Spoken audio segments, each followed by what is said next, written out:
Assalamualaikum warahmatullahi wabarakatuh. Video selanjutnya yaitu tentang teori belajar konduktivistik. Saya Dwi Rizky Mulai Istirahayu dan rekan saya di Astrid Iningtyas sebagai perwakilan dari kelompok 4. Yang pertama yaitu ada pandangan konduktivisme tentang belajar. Menurut Bruno 1990, premis dasar pendekatan konduktivistik dalam belajar dan pembelajaran adalah bahwa individu itu harus secara aktif membangun pengetahuan dan keterampilannya. Definisi belajar menurut konduktivisme.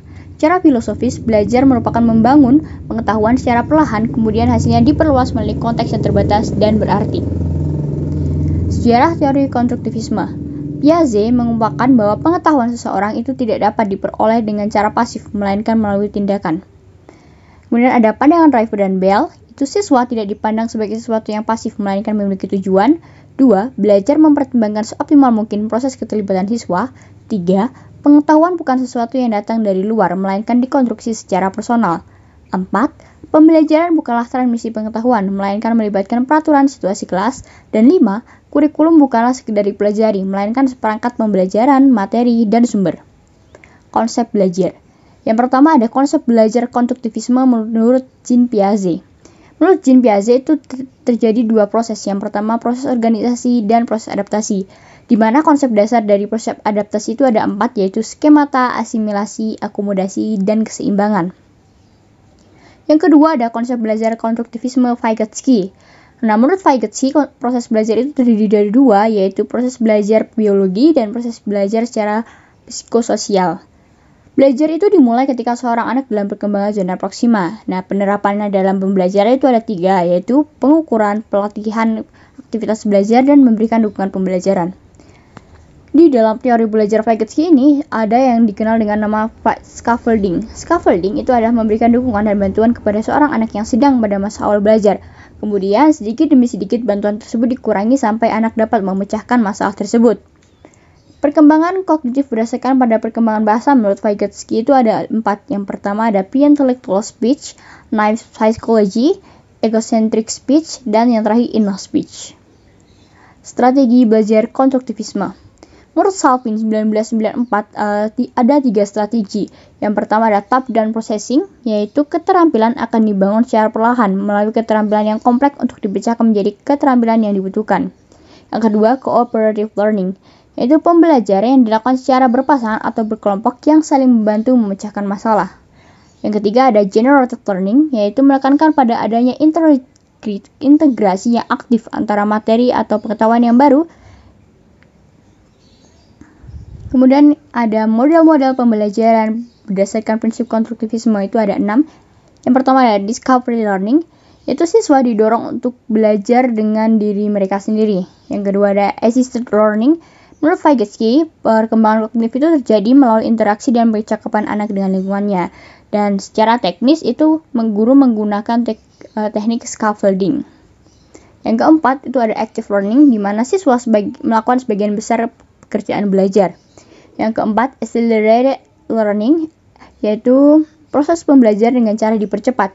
Yang kelima, quantum learning adalah perubahan bermacam-macam interaksi hubungan dan inspirasi yang ada di dalam sekitar momen belajar.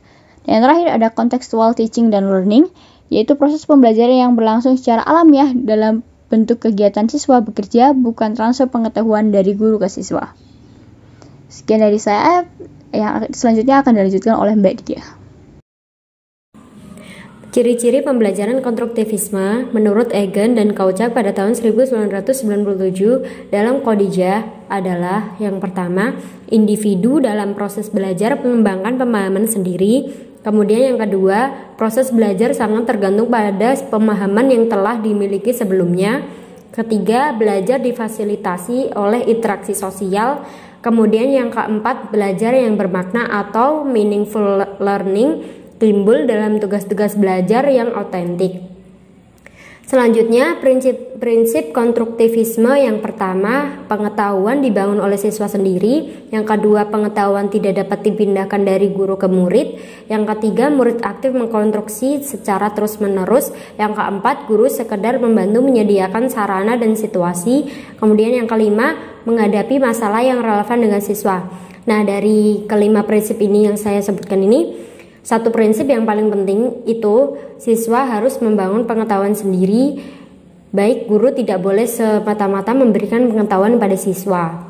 Tujuan belajar dalam pembelajaran konstruktivisme adalah menanamkan pada diri pembelajar rasa tanggung jawab dan pemecahan masalah nyata, kebermaknaan dan berdasarkan situasi nyata, dan menggunakan aktivitas belajar dinamik yang dapat meningkatkan pada level operasi tingkat tinggi.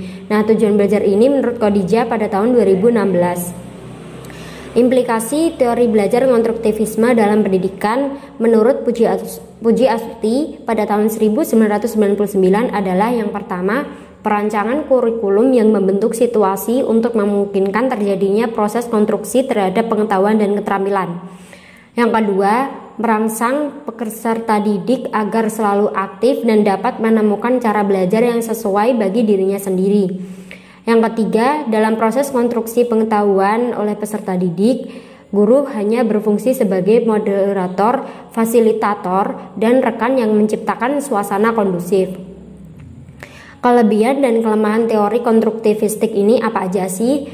Nah, yang pertama kelebihan itu siswa dapat berpikir mandiri, siswa akan termotivasi belajar, kemudian memberi kesempatan pada siswa untuk mencoba gagasan baru. Yang keempat, memberikan lingkungan belajar yang kondusif. Nah, kelemahannya itu ada 4. Yang pertama, rawan terjadi miskonsepsi. Miskonsepsi ini didapat dari hasil konstruksi siswa yang berbeda dengan hasil konstruksi yang sesuai dengan kaidah ilmu pengetahuan, sehingga terjadinya miskonsepsi. Kemudian yang kelemahan kedua, diperlukan waktu yang lebih lama dan penanganan setiap siswa itu berbeda. Yang ketiga, sarana prasarana setiap sekolah berbeda. Yang keempat, guru harus mendorong spirit peserta didik. Proses belajar menurut konstruktivistik ini ada 5. Yang pertama, proses belajar konstruktivistik. Proses belajar ini dipandang dari proses pembelajaran daripada perolehan pengetahuan dari fakta. Kemudian yang kedua, peranan siswa. Ketiga, peranan guru. Yang keempat, sarana belajar. Kemudian yang kelima, evaluasi belajar. Perbandingan belajar tradisional atau behavioristik dan konstruktivistik itu ada 4. Yang pertama, pembelajaran tradisional ini kurikulum disajikan menekankan pada keterampilan dasar. Sedangkan pembelajaran konstruktivistik ini kurikulum disajikan lebih mendekatkan pada konsep yang lebih luas. Yang kedua, pembelajaran tradisional sangat taat pada kurikulum yang telah ditetapkan. Sedangkan pembelajaran konstruktivistik ini lebih menghargai pada permunculan pertanyaan dan ide-ide siswa. Yang ketiga, pembelajaran tradisional ini kegiatan kurikuler mengandalkan pada buku teks dan buku kerja. Sedangkan pembelajaran konstruktivistik ini kegiatan mengandalkan pada sumber-sumber data primer dan manipulasi bahan.